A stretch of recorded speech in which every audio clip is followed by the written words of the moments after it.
Հայկական երաժշտական ոլորտը համալրվել է նոր խմբով՝ վարչաբենդով։ Վարչապետ Նիկոլ Փաշինյանը ապրիլի 4-ին հրավիրում է մարզահամերգային համալիրի նախասրահում մասնակցել վարչաբենդի համերգին։ Սա վարչապետի մասնակցությամբ արդեն երկրորդ համերգն է, որտեղ ինքն էլ հարվածային գործիքներ է նվագելու։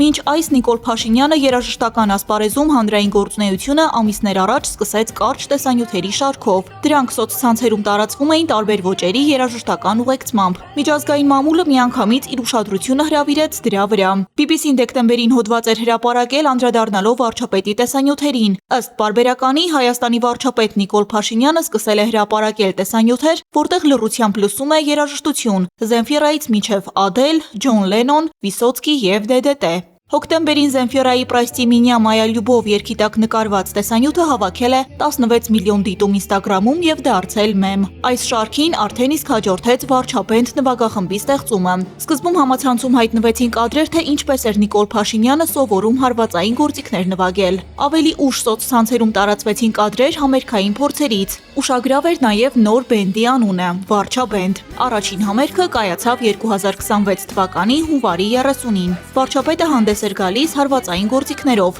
Հատկանշական է, որ վերջերս Վրաստան կատարած պաշտոնական այցի ժամանակ Փաշինյանը նույնպես հանդես եկավ բեմում։ Վարչապետի ելույթները շարունակվում են։ Ապրիլի 4-ին ժամը 20:00-ին վարչապետը երիտասարդներին կրկին պարահրապարակ է հրավիրում։ Արդեն վարչաբենդի երկրորդ համերգին Երևանի Կարեն Դեմիրճյանի անվան մարզահամերգային համալիրի նախասրահում։ Մենք նվագում ենք, դուք պարում, գրել է նա։ Լիլիթ Աբրահամյան, Ալվարդ Բաղդասարյան, Մանուել Ստեփանյան, Ռադար Արմենիա։